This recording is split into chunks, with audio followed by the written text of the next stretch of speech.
And we'll end with a real specialist and a very well-known one on Mexican history with Jürgen Buchenau, who's chair and professor of history at University of North Carolina in Charlotte.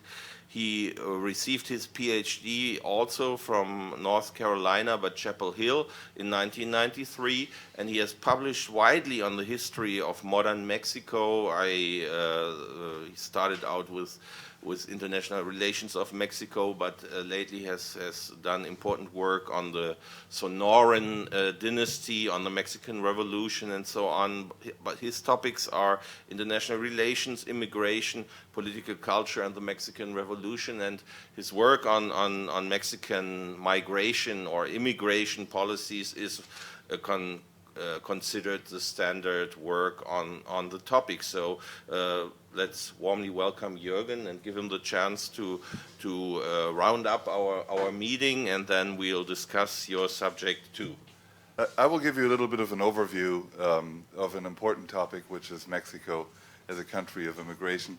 But first I want to thank Professor Ronan Bryant for the kind invitation, as well as Dr. Stefan Rinke for organizing, and to Mayan also for keeping us all organized and informed, and for Ezekiel Kolker for already bothering us about our chapter manuscript. So this has been a really tremendous meeting, and for me especially very interesting because there are very few Argentina experts in the United States, because it's very far away. Buenos Aires is farther than Hamburg from where I live. And so it's been really educational for me. So we're going to pivot from countries that receive a lot of immigration to a country that has received not very much.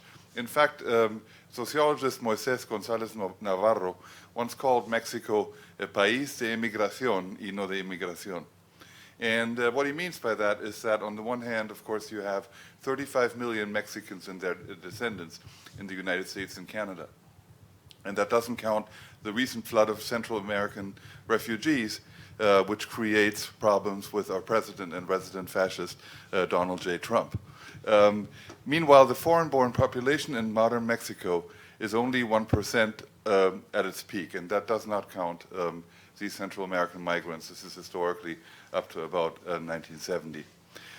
One example of this is drawn from the work of Pablo Yankelevich.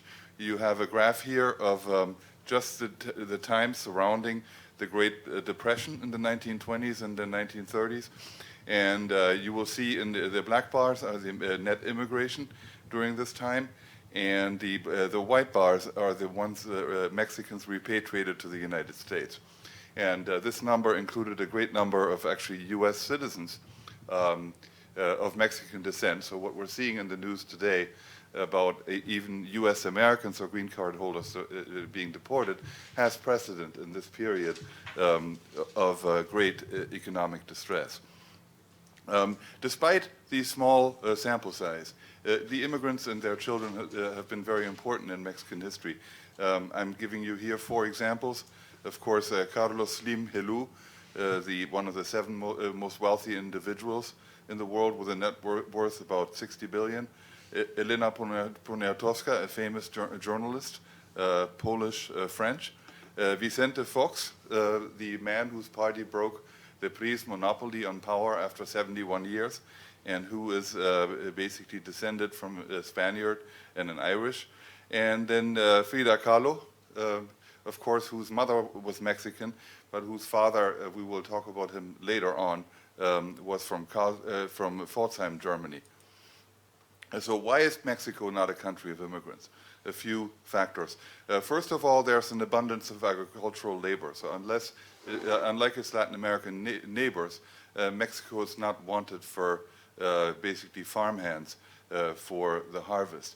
The legislation in Mexico, as I will argue today, was not favorable to immigration, except during the liberal reform in Porfiriato, a 60-year period.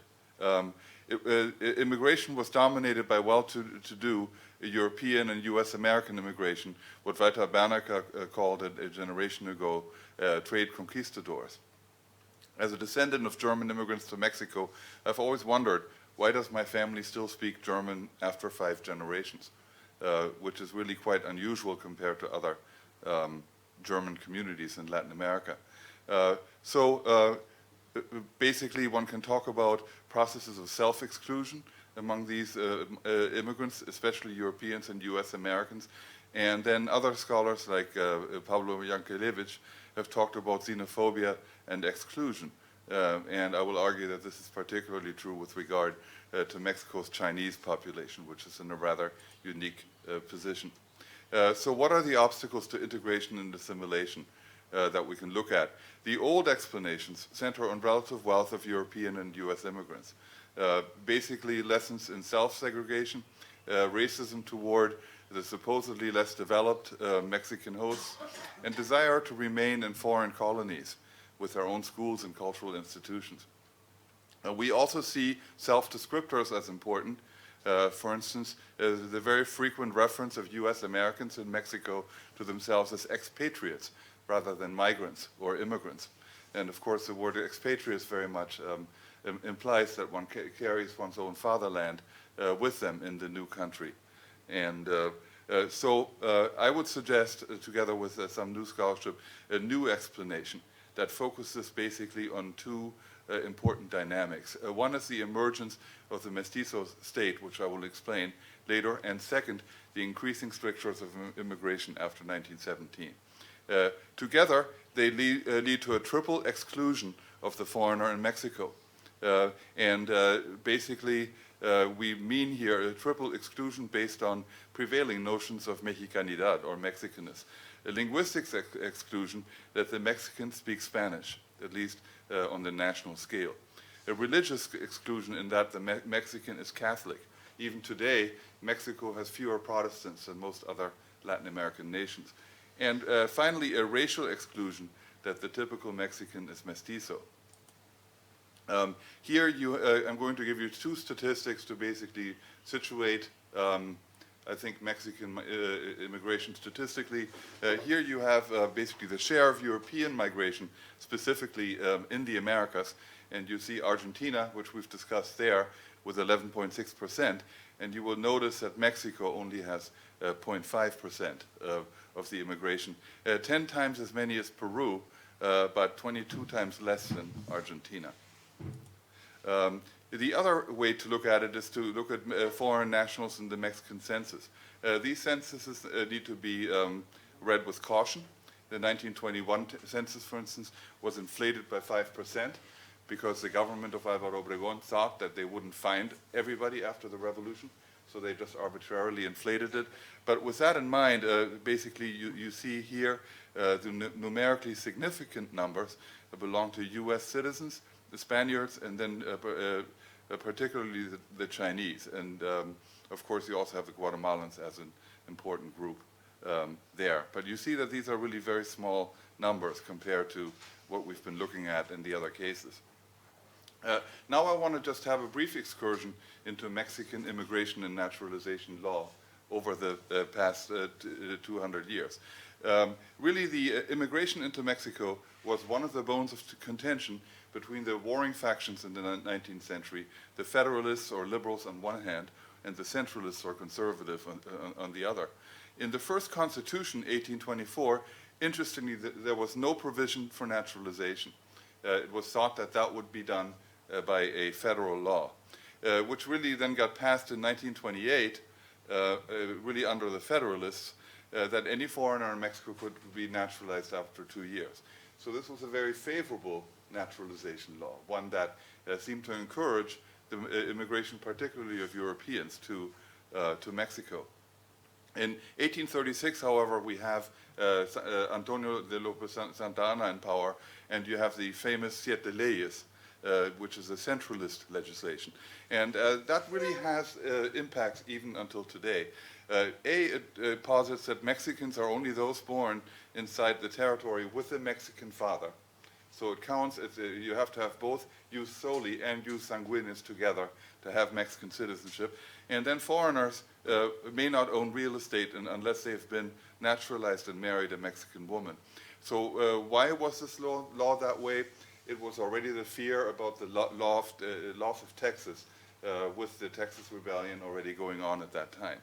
In 1856, when the liberals are back in power, they redefine this again, that Mexicans are all those born in Mexico or abroad to a Mexican father or mother. So you see that this is a little bit of a seesaw of immigration law over 30 years, and it's one of the reasons why immigrants don't come, is that they're not certain which laws will apply to you. There are more than 40 governments in those 30 years, and that really contributes to the uncertainty. Of course, then in 1857, under Benito Juarez leadership, you have the 1857 Constitution, which defines Mexicans for the first time in the Constitution. It defines Mexicans as those born within or outside the territory of the Republic to Mexican parents. Foreigners naturalized according to the laws of the Federation, and foreigners who acquire real estate in the Republic or who have Mexican children, so long as they do not manifest a desire to conserve their nationality. So what's interesting here is that, again, Mexican nationality is of the second generation. If that were the case, neither Vicente Fox nor Frida Kahlo would have been Mexican. They would have been considered foreigners. But you can buy your way in by acquiring property. And that, of course, tells you the truth about the Mexican liberals, is that they were interested in basically foreign investment. In 1886, this gets defined more clearly under the rule of Porfirio Diaz with the Vallarta law, named after Ignacio Vallarta, the Mexican foreign secretary. And so here they return to a system where either jus sanguinis or soli can be applied as conditions of Mexican citizenship. It also defines enterprises and corporations as Mexican and foreign, depending on their ownership. This was also a new refinement. Naturalization was permissible by law, and in fact was a right that foreigners of a certain residence in Mexico were entitled to. Foreigners have the same rights as Mexicans, except the government may expel pernicious foreigners, and it was not clear in the law what that was. Foreigners may not vote, be elected, or hold a job in the federal government. On the right, we have one foreigner who immigrated under those circumstances, and it's Guillermo Kahlo, the father of Frida Kahlo, who in popular lore is an Hungarian Jewish immigrant, but he really isn't, because he worked for my great-grandfather. So I'm very sure of this, is that he was a Lutheran from Pforzheim, and Frida Kahlo invented the Jewish tradition of her father, basically in order to distance herself from what she saw was the pernicious Germans, of course, of the 1930s, which was at the very time. I would have done the same thing. I mean, in the 1930s, I mean, who wanted to be German during that time? But the fact is that Frida Kahlo, if there's one thing you take away from this lecture, you now know Frida Kahlo was half German and half Mexican. And so he was one of the people. He also wasn't just a photographer, he was an accountant. But since being an accountant isn't very interesting, you won't find this in any of the textbooks either. So then you have the 1917 Constitution, and I'm just going to go over this briefly, which defines Mexican, of course. And the 1917 Constitution doesn't start over, so they repeat the same Article 30, and basically restate this idea from the Siete Leyes, that those are born of Mexican parents within or without republic, provided in the latter case the parents be also Mexicans by birth. So at least in the original legislative project, once again, Mexicanidad is something of the second generation. And then it defines Mexicans by naturalization, the ones with foreign parents born in the country, and those people who after 5 years basically who apply for naturalization. What is key in this law is that despite this legal framework, attacks on foreigners were rare, with the exception of the Chinese and Spaniards, who are kind of singled out.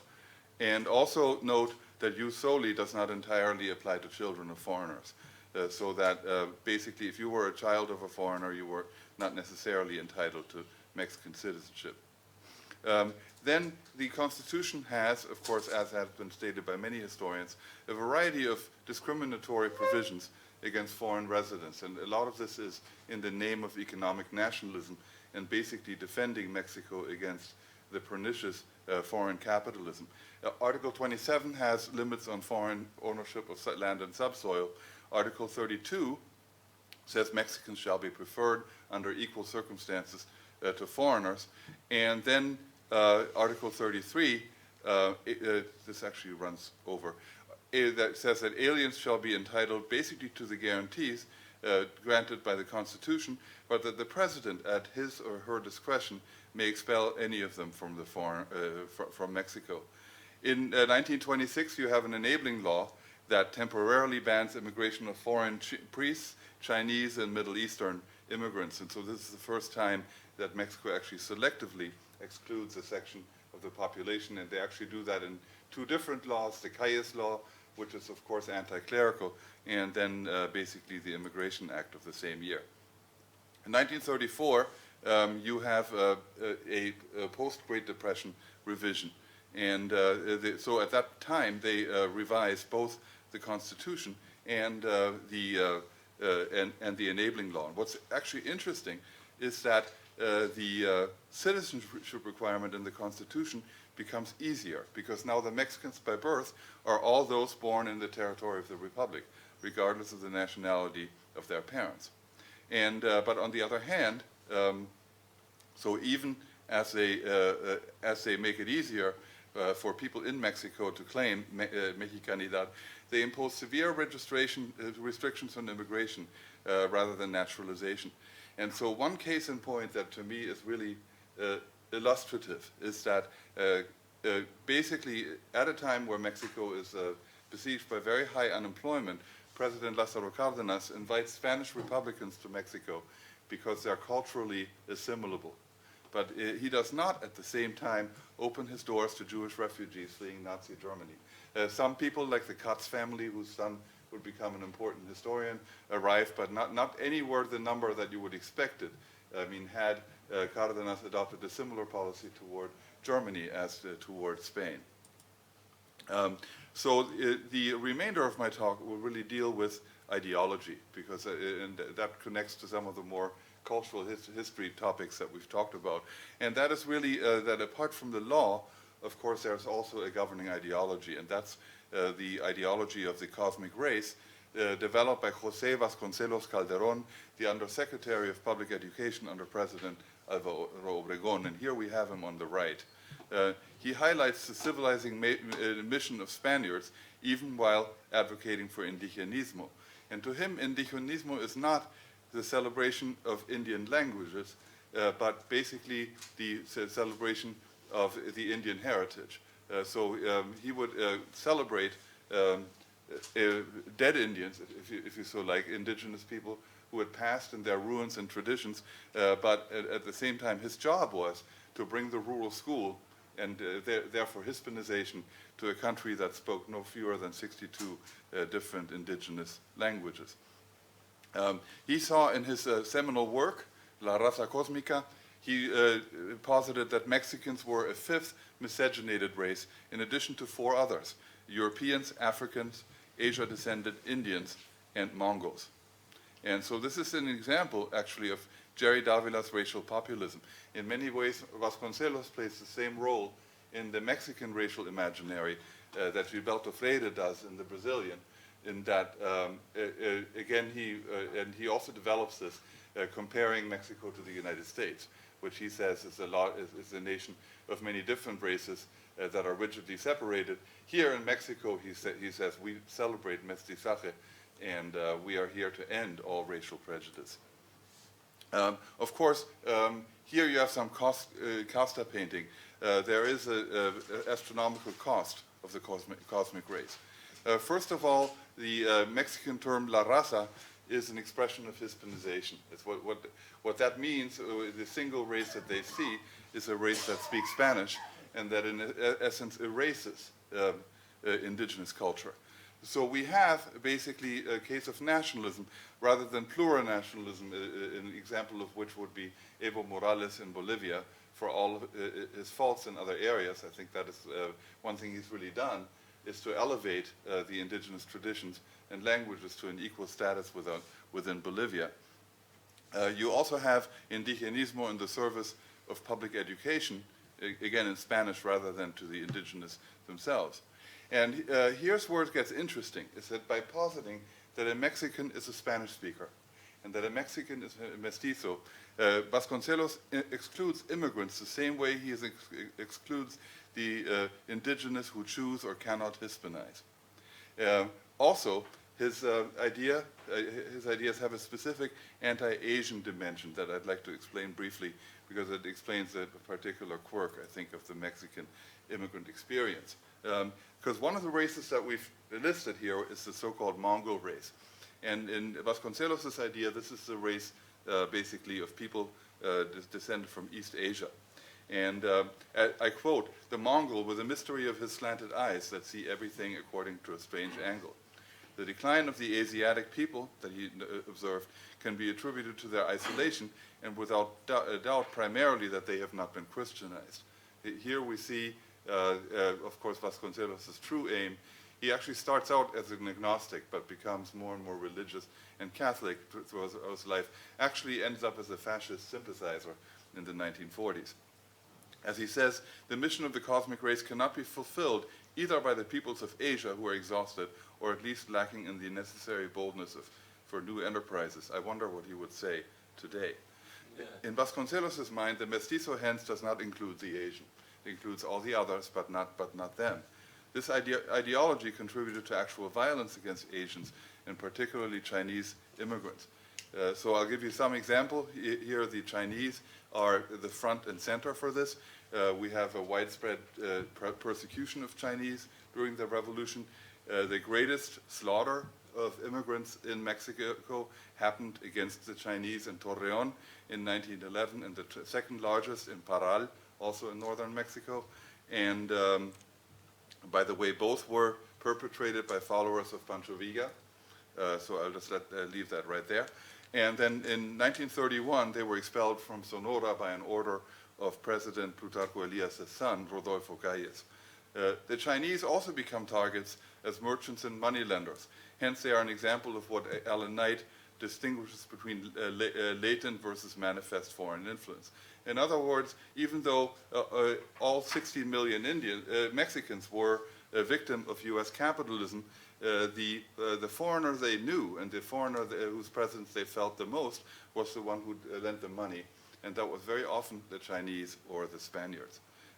Yet some, especially the national government, see Chinese as useful examples of hard work for Mexicans to follow. Another example is the Japanese. The Japanese actually, there's a smaller number of them, and they emerged completely unscathed from the revolution. But they get targeted during World War II when they, of course, are on the US proclaimed list of certain bloc nationals, together with Italians and Germans. They lose property during World War II, and some of them were concentrated in prisons along with Germans. Finally, you have the case of the Syrian Lebanese immigrants, who, according to Teresa Veldkamp, experienced little discrimination, and are probably home to some notable success stories. I've already shown you the photo of Carlos Slim, of course, the wealthiest of them all. But I would also posit that Muslim immigrants face Islamophobia. And the earliest example of that is actually an epithet that was used against a Mexican president who was called Turco, Plutarco Elias Calles, and they called him that because he was cruel and hard to figure out. And so it's clearly, if you use the word Turco in that way, and Turco in Mexico is synonymous with Syrian Lebanese, is basically anybody from this part of the world, really, they clearly had a negative connotation. So we finally get to our final point, and you haven't seen an animal in any of these slides, so I thought I'd show you one. This is the axolotl. And the axolotl is a very strange amphibian, because it's an amphibian that always remains basically a tadpole. It can never become a salamander and spends its entire time in the water. It's become a very endangered animal. I think it's in Xochimilco and some other places. But the Mexicans have always been very fond of it, and here ajolote is basically the Hispanized word, but most Mexicans just called it axolotl. And Roger Bartra basically has used this axolotl to describe the national imaginary, basically invented by Vasconcelos and his followers like Leopoldo Sea and Octavio Paz, I mean, who very closely follow in his tradition. And so I would argue that the axolotl works as a national metaphor in two different ways. And I think immigrants certainly are affected by that. One is I would call the axolotl the Mexican Peter Pan. It's the Mexican who is forever a work in progress, forever a child, will always remain limited, always has aspirations of being something else than he really is. The other way to look at the axolotl is basically with a water-land analogy. Of course, these are opposites, and most animals live either in the land or the water. But the one thing about amphibians is that we know that they're in the water as children, and then they live on land when they're big. So Mexicans cannot escape the jaula de la melancolía de la mexicanidad, so the cage of melancholy of the Mexicanness, just like the axolotl never develops the lungs necessary to escape life in the water. So it becomes a metaphor for Mexican, quote-unquote, underdevelopment, in that they posit is that they're basically their trauma that comes from the conquest and the subjugation of the indigenous in the hands of the Spaniard will always be with the Mexican. In conclusion, I think one of the main reasons why Mexico is not a land of immigrants, it's because it's a mestizo nation. It's one in which mestizaje is a fundamental part of understanding of who the Mexicans are. And in that, I think it's very different from Argentina or Uruguay or many of the countries we've been discussing. Consider again the words of Pablo Yankelevich, who's a historian of Mexico, but who's actually Argentine. El mestizaje es el fundamento de la nación.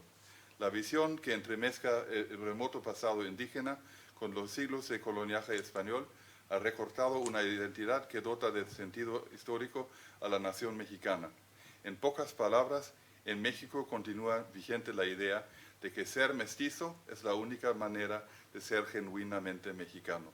Thank you very much.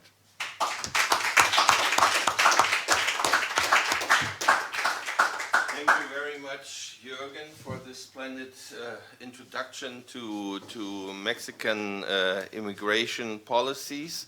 Now, we do have time for commentaries and questions, and who would like to be the first to ask a question? Yes, Lior.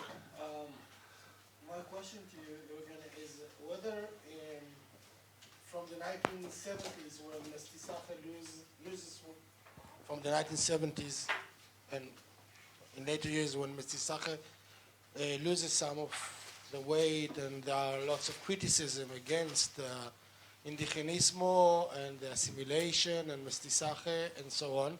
Is there a change in Mexico in the attitude towards immigration or in the legal arena?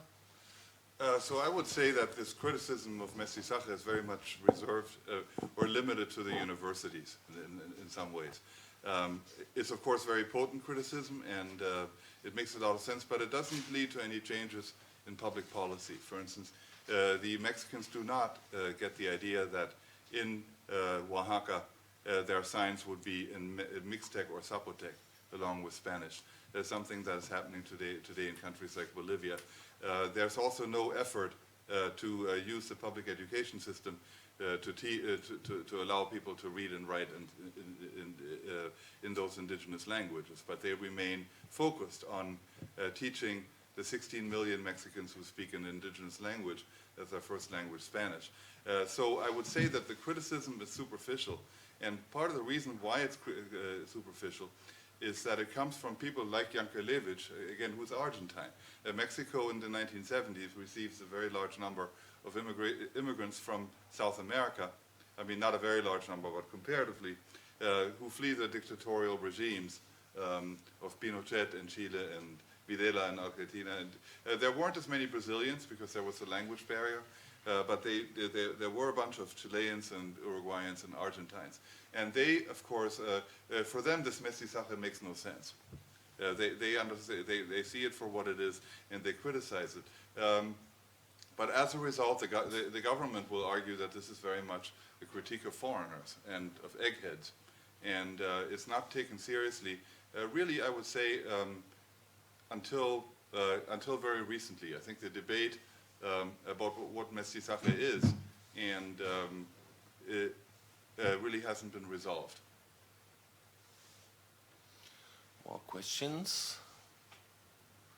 Well, I would have a question, Jürgen, because, of course, numbers-wise, this is a very small number of immigrants that we see here in Mexico. But then, on the other hand, in terms of the quality and of the influence some of these groups gain, you mentioned some examples which are counted among the leading intellectuals, and of course we know the whole group of Spanish immigrants who come to Mexico that found El Colegio de Mexico, and how would you judge this qualitative importance of migration to Mexico? Do you think that is overvalued or overstated, or is there something to that? No, I think it's very important because Mexico, as I'm sure you're all aware, in the first half century after independence, was lagging economically behind almost every other Latin American country, certainly behind Brazil, Argentina, and Chile. And it was in part because of its civil wars. And so Mexico, even more so than other countries, basically only gets centralized through foreign investment in railroads and in the army and other institutions. So in Mexico, the immigration of these selective foreigners was absolutely central to the late 19th century nation-building project, and that's where people like my ancestors arrived in Mexico and many others. And of course, in the 20th century, you had more of this intellectual immigration by Spaniards and other Latin Americans. And I believe that has to do probably with the cachet of the Mexican Revolution as the first social revolution in the world that gave, basically provided social rights. I mean, one of the things that Article 27 did is it basically guaranteed each Mexican a piece of land, and other articles guaranteed public education, eminent domain for the government to be able to seize any property that could be of public utility. In all these things, Mexico was first, occurring months before the Bolshevik Revolution in Russia. And so it's kind of interesting that when you look at this qualitatively important foreign immigration, that the 19th and 20th century immigration are almost opposite politically, but they're equally important in their influence. Mm-hmm. And we've been talking quite a bit about Jewish migration. So if we think about Mexico, how would you evaluate the impact of Jewish migrants in this context, or is there none to speak of? There's Jewish migration, and there's a relatively large scholarship about it. It's certainly much smaller in number than in a country like Argentina. Most of the Jewish population comes to Mexico only after 1857, because it's the first constitution that really rigidly separates church and state. Before that, Catholicism is the state religion, and a lot of the colonial era laws against Jews remain on the books until that constitution. And so after 1857, the Jews that come to Mexico come from the usual sources. So there are some Eastern Europeans who come, of course, again, not as many as in the Southern Cone. But it's, I think it's never as important as it is in the Southern Cone, and they never play any important role in political life the way they do in some of the other countries. Where you can clearly see them is in after the Mexican Revolution. You have people like Ella Goldberg Wolff, who comes to Mexico in the company of her Marxist husband from Stanford, and who basically reaches out to both the communist and the Jewish communities, and of course finds that the Jews in Mexico aren't necessarily all communists, and so she has to leave and later returns to the United States. Yeah, I would say in general the role is much smaller than what you see in the Southern Cone. Mm-hmm. Yeah, Jerry. Thank you. I think that's a really effective way of setting up Mexico as a counterpoint to all the conversations that we've had here in a very convincing way. And something that stands out in your talk is in many parts of Latin America, there have been national government or national elite anxieties that settlements comprised of immigrants could denationalize or cause the disintegration of the nation. Which doesn't happen anywhere except in Mexico, with the Anglo settlement in Texas, which leads to the loss of half of the national territory. And so you talk about the significance of that. It also leads to the sacking of Mexico City by the U.S. Marines, right? What sense do you have of how much that experience with Texas plays in shaping negative perceptions about immigration, and whether also the French occupation contributes further to a more constrained idea about the role of foreigners in Mexican contexts?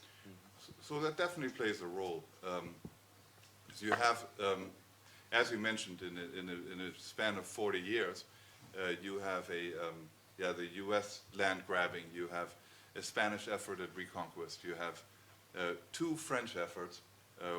One, of course, is the Pastry War. The other one begins at the Battle of Puebla, and then you have the Empire of Maximilian, all these experiences, of course, give Mexico very much the sense of victimhood at the hands of foreigners, and basically there are no foreigners who they can trust. But then, on the other hand, we also see that they embrace many foreign traditions during that time. For instance, Mexican ranchera music has the unmistakable rhythm of the polka. I mean, as a German, you cannot listen to Mexican music and not hear the similarity to Austrian music. And so one doesn't have to think very far to think where that comes from. The same thing with Mexican dessert. Was basically prepared originally by Viennese bakers, the famous orejas. I mean, first thing I do when I'm in Mexico is get those. And they're not as good as the ones in Vienna, but they're similar. I think in a way it's a very kind of contradictory attitude. It's that on the one hand there's a fear of foreigners coming in and basically taking over and taking what's there, but on the other hand there's also a very strong admiration of foreign things. We see that in the Francophilia of the Porfirian elite. We see it when we look at Mexican telenovelas, and that they basically gather all the white people in Mexico and they act almost like they're white Americans, and they play this out. And so it's a very contradictory kind of relationship to lo extranjero. Do we have any more questions? It's not the case, and let's give a big round of applause also to the